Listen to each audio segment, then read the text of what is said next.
Partidarios del expresidente de Perú se enfrentan con la policía. Nuevas revelaciones. El sheriff de Uvalde evita escena del crimen en la primaria Rob. El presidente Biden encabeza vigilia en memoria de las víctimas de la violencia armada. Los rastros de la travesía migrante. El Congreso avala el matrimonio igualitario. Estrenan revelador documental del príncipe Harry y Meghan Markle. El Papa Francisco llora por las víctimas de la guerra en Ucrania.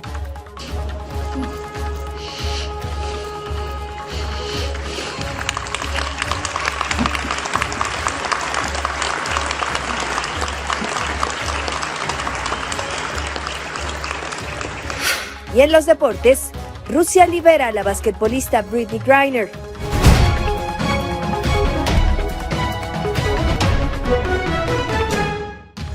¿Qué tal? ¿Cómo le va? Hoy es jueves y me da mucho gusto que estemos aquí en Canela News juntos informándonos. Mire, un encuentro mortal con la policía ocurrió en el condado de Mariposa, en California. Uniformados respondieron después de que recibieran una llamada de emergencia al 911 del director de una escuela, quien alertó que un hombre quería ingresar a la fuerza y además armado con un cuchillo. En las imágenes de las cámaras corporales se aprecia que el sujeto, identificado como Joshua Antilopi, empuña el arma, así como lo ve, se acerca al oficial. Este le pide que se aleje, pero ante la negativa del sospechoso, el agente le dispara.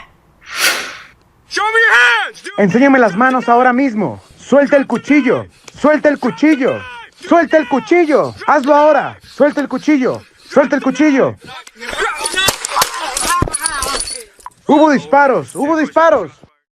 Y continúa surgiendo información fallida de la respuesta de la policía durante el tiroteo en Uvalde. Ahora se dio a conocer que el sheriff del condado, Rubén Nolasco, no acudió a la primaria Rob cuando ocurrió esa masacre. La cadena CNN reportó que la gente se dirigía al plantel cuando se desvió a otra escena del crimen. Nolasco fue a la casa de la abuela del tirador, quien había recibido un disparo mortal en la cabeza, y ahí se quedó, a pesar de que todo estaba bajo control. También se reveló que el sheriff tenía información vital, importante sobre el orquestador, pero aún así no la compartió con otras agencias.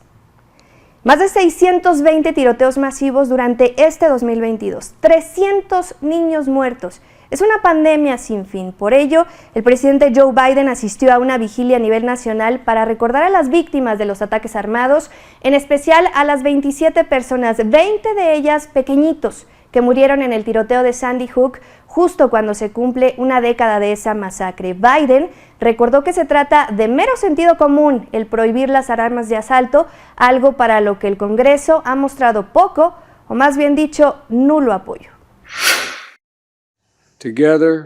Juntos, hemos hecho algunos progresos importantes. La ley de armas más importante aprobada en 30 años. Pero todavía no es suficiente. Todavía no es suficiente. Incluso mientras nuestro trabajo continúa para limitar la cantidad de balas que puede haber en un cartucho, el tipo de arma que se puede comprar y vender, el intento de prohibir las armas de asalto, toda una gama de cosas que son simplemente sentido común. Simplemente son sentido común. Más de 3 semanas después del asesinato de 4 universitarios en Moscow, en Idaho, la policía local busca al ocupante o a los ocupantes de un vehículo color blanco que estaba justo en esa área cuando ocurrieron los crímenes. Estas personas podrían tener información crítica, pero no se cuenta aún con más detalles. También sabemos que las autoridades disminuyeron el número de agentes que trabajan hoy en día en el caso. Antes eran 20, ahora son 13. Y en Los Ángeles, un hombre fue arrestado después de que se atrincherara literalmente dentro de un restaurante de comida rápida. El sospechoso, que se cree estaba armado, presuntamente había robado otro establecimiento en el vecindario de Willowsbrook. Todos los comensales y los empleados de ese lugar fueron desalojados a tiempo, mientras el sujeto comenzó a romper todo a su paso. El mobiliario se volvió loco. Luego de que las negociaciones no rindieron frutos, los agentes lo inmovilizaron utilizando un arma no letal y ahora ya está arrestado. Le llaman travesía migrante. Es el camino a los Estados Unidos, pero emprenderlo conlleva riesgos inimaginables. Es pues traicionero.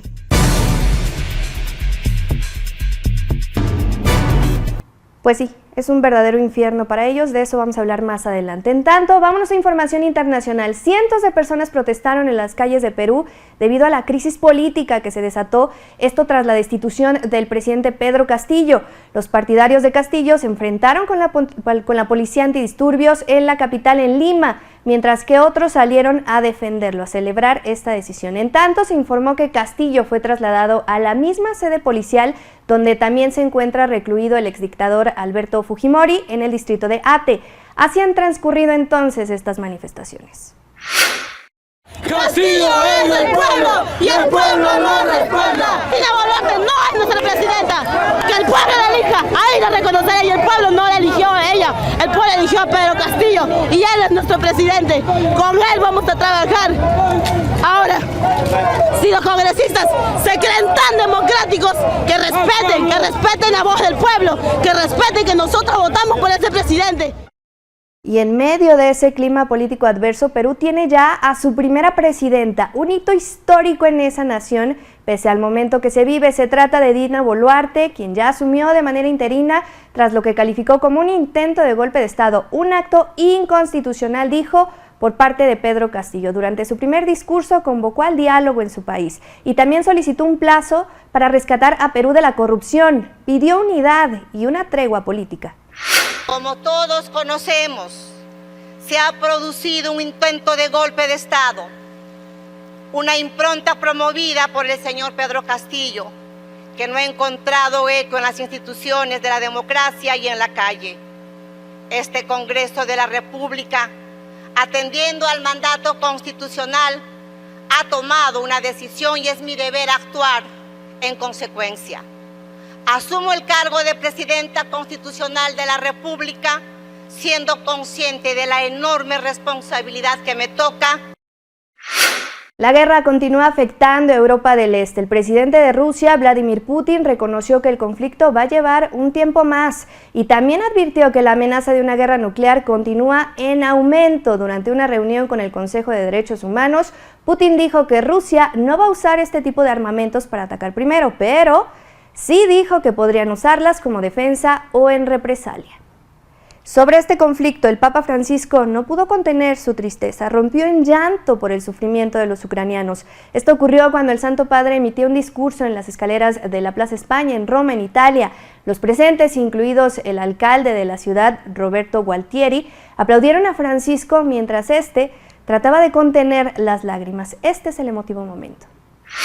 Virgen Inmaculada, hoy hubiera querido llevarte el agradecimiento del pueblo ucraniano.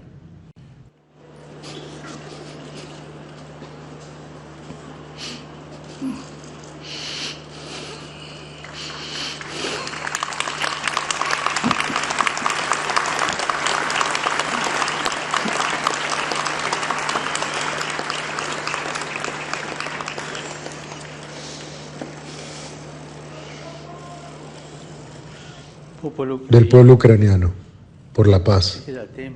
Eso le hemos estado pidiendo al Señor durante mucho tiempo.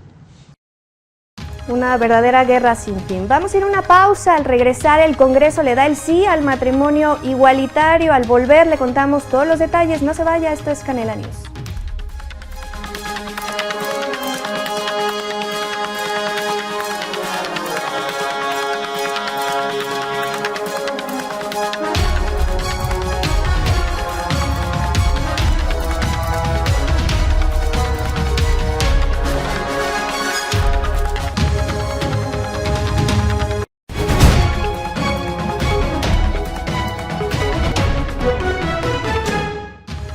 Una exposición busca hacer conciencia y que cada uno de los estadounidenses que acudan a verla se ponga, mire, por algunos instantes en los pies de los migrantes que arriesgan todo, incluso sus vidas, para llegar aquí. Le llaman travesía migrante. Es el camino a los Estados Unidos, pero emprenderlo conlleva riesgos inimaginables. Es pues traicionero. En él, cientos de indocumentados sufren en carne propia el agotador recibimiento del desierto de Sonora al norte de México. Están caminando a través de este duro paisaje desértico que carece de fuentes de agua. Se enfrentan a un calor extremo durante el verano. Se enfrentan a un frío extremo durante el invierno. Así que puedes congelarte hasta morir en el invierno. Puedes morir de deshidratación durante gran parte del año. Puedes ahogarte durante las estaciones del monzón a fines del verano. Es un viacrucis para valientes, pues no conocen de rutas y se guían únicamente por lo que tienen frente a sus ojos. A menudo viajan sin brújula o mapa. Usan las estrellas para navegar y otros marcadores naturales en el paisaje. Pero en realidad es una experiencia muy intensa, tanto física como emocional para la gente. Hostile Terrain 94 es una exposición que cuenta las historias de los migrantes a través de los artículos y pertenencias que dejan en el camino. Son algunas de las cosas que creo que la gente intentaba descartar intencionalmente, como los envoltorios de comida y las botellas de agua. Pero luego, por supuesto, hay otras cosas que fueron muy personales y que nunca debieron dejar atrás. Ropa, mochilas, artículos personales e incluso volantes de personas desaparecidas. Todo yace aquí, a merced de quienes se interesan en conocer más de cerca el sufrimiento ajeno. Creo que la gente tiende a tener una fuerte reacción emocional a esta exposición, ya sea tristeza, ira o incredulidad. Es bien sabido también que muchos de los indocumentados que dejan a sus familias en sus lugares de origen desaparecen en el camino. De ellos poco se sabe, pues nadie se interesa por hallarlos. Esta es solo una pequeña muestra de los cientos de volantes de personas desaparecidas en el proyecto de migración indocumentada y las familias con las que trabajamos. Los que logran sobrevivir corren el riesgo de ser detenidos y retornados a su país. Creo que necesitamos tener todas esas cosas porque esta es la crisis humanitaria que ha estado ocurriendo durante décadas y de la que nadie habla nunca. Permanece bien escondida porque está sucediendo en el desierto, en medio de la nada. Bajo la administración Biden, la cantidad de arrestos en la línea fronteriza se disparó a niveles récord. Aún así, nadie ha podido disuadir a miles de migrantes de arriesgar sus vidas en este peligroso camino. Con información de Romina Barrera, Canela News. Y a propósito de migración, el gobierno de Biden alista ya la apelación por la decisión de un juez federal de eliminar el famoso Título 42, mediante el cual se permite la expulsión masiva de migrantes a México por razones sanitarias. El mandatario busca una propuesta que permita reemplazar la medida de su antecesor y frenar el flujo irregular de indocumentados. Hay que recordar que tras una durísima batalla, la Corte permitió un nuevo plazo para el retiro de esta norma, fijado para el próximo 21 de diciembre.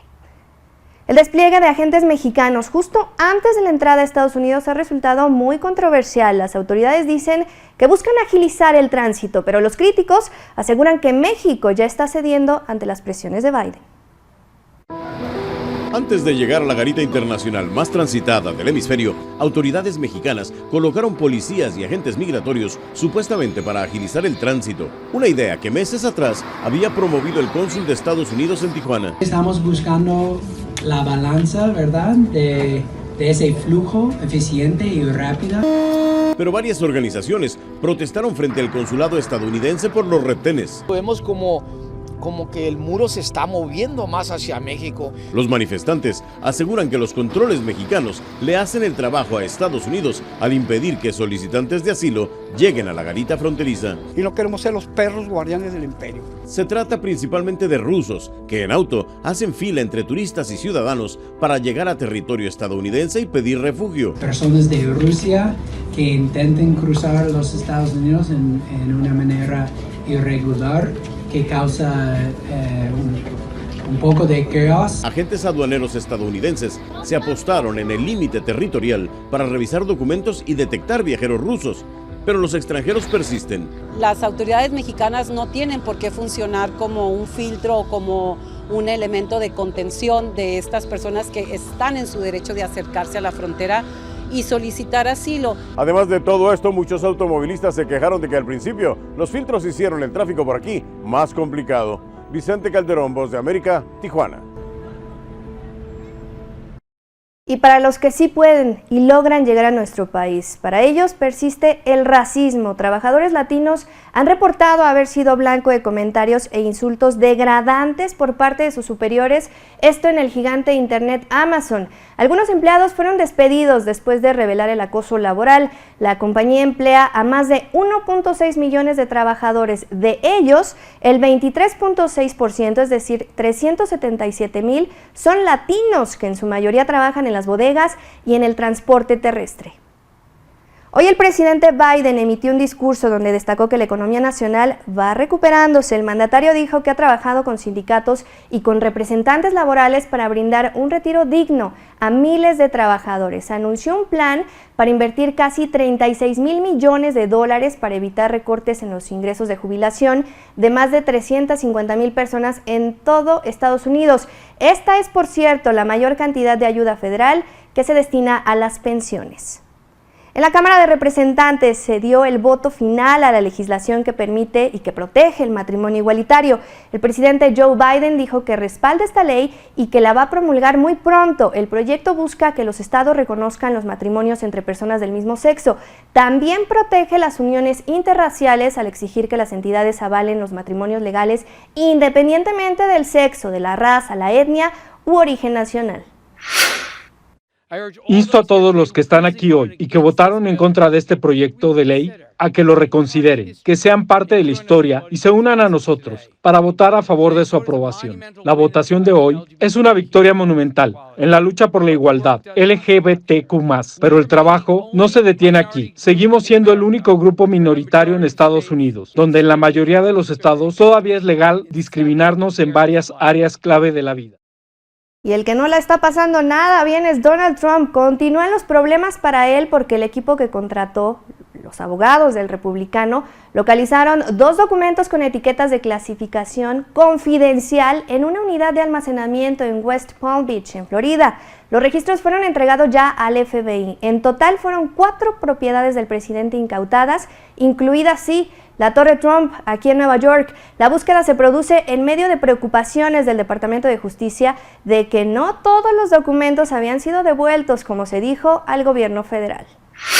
Y padres de familia están angustiados porque no encuentran suficientes latas de fórmula para alimentar a sus bebés. Otra vez el producto escasea en supermercados y también en farmacias. En Florida, por ejemplo, son cada vez más las voces que piden la intervención rápida del gobierno para no permitir una crisis como la que tuvimos hace unos meses, usted recordará. Sin embargo, el panorama no luce nada alentador. Reckitt, el fabricante de una de las marcas más comercializadas, advirtió que esta escasez se va a prolongar hasta la próxima primavera. Vamos a un corte. Al volver, crece la incertidumbre en torno a Cristiano Ronaldo. ¿Juega o no el bicho de inicio en los cuartos de final? René Romero ya está listo para contarnos al volver aquí a Canela News.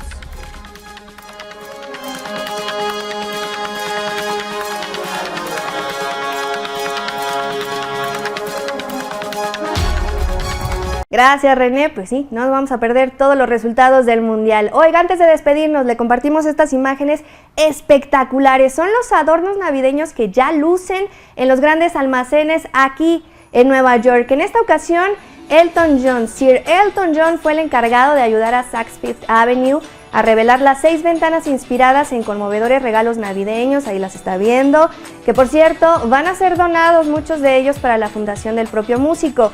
Este año el lema es Magia en Proceso y la exhibición da una muestra de la imaginación propia de esta época. Con estas imágenes nos despedimos, le deseamos que tenga una extraordinaria tarde y lo esperamos mañana aquí en Canela News.